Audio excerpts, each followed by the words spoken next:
Assalamualaikum warahmatullahi wabarakatuh. Video ini akan berkongsi tentang apa yang anak pelajari dalam subjek Bahasa Melayu Komunikasi 5 tahun. Isi kandungan di dalam video ini dirujuk daripada Kurikulum Standard Prasekolah Kebangsaan KSPK. Untuk subjek Bahasa Melayu Komunikasi 5 tahun, kita hanya memfokuskan kepada kemahiran mendengar dan kemahiran bertutur ataupun bercakap, bercerita. Yang pertama yang anak belajar dalam Bahasa Melayu Komunikasi 5 tahun adalah mengecam dan membezakan bunyi di persekitaran. Contohnya, anak boleh kenal pasti dan bezakan suara ibu dan suara ayah untuk manusia. Yang kedua, alam sekitar, anak boleh cam dan bezakan bunyi daripada air terjun dan burung berkicau, boleh bezakan dua bunyi tersebut. Dan yang ketiga, anak boleh mengecam dan membezakan bunyi daripada ciptaan manusia. Bila anak dengar je bunyi tu, anak tahu bunyi tersebut sama ada daripada televisyen, laptop ataupun telefon bimbit. Item kedua yang dipelajari dalam Bahasa Melayu Komunikasi 5 tahun ialah anak belajar untuk memberi respon terhadap bunyi yang didengar. Contohnya, anak mendengar suara bertanya, "Siapa yang dalam bilik air?" "Sarah lah, Mama." Anak boleh memberi jawapan, boleh memberi respon, boleh memberi tindak balas. Anak cam siapa yang bertanya soalan tu, walaupun anak tidak boleh melihat sumber bunyi suara tersebut. Seterusnya, anak belajar untuk mendengar dan memberi respon dengan bertata susila iaitu beradab terhadap yang pertama arahan. Contohnya, ibu memberi arahan, "Sarah, tolong ambil pinggan dan letak atas meja." Anak menjawab, "Okey, Mama." Yang kedua, anak boleh mendengar soalan dan menjawab soalan tersebut. Contohnya, "Kakak, kita nak makan apa untuk buka puasa hari ini?" "Kek lah, Mama."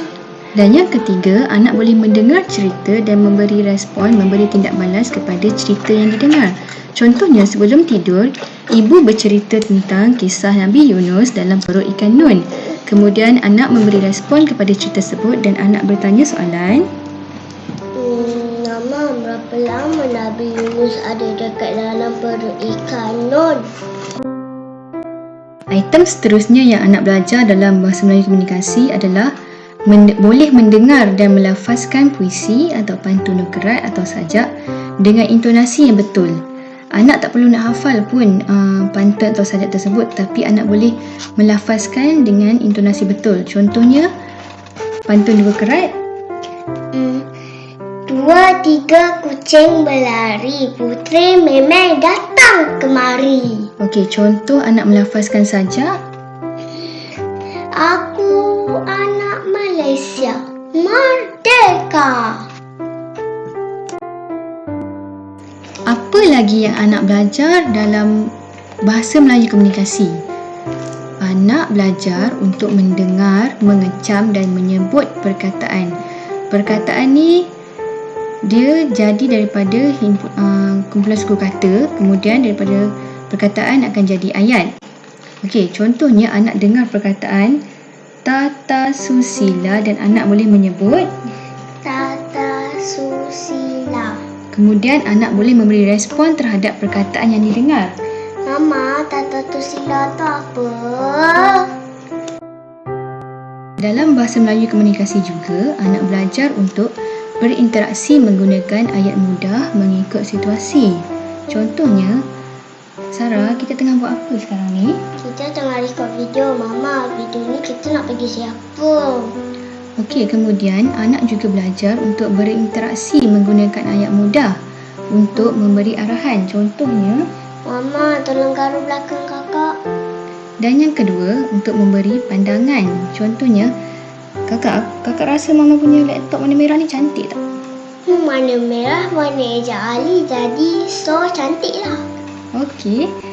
Kemudian, anak belajar untuk bersoal jawab menggunakan ayat mudah berdasarkan bahan rangsangan.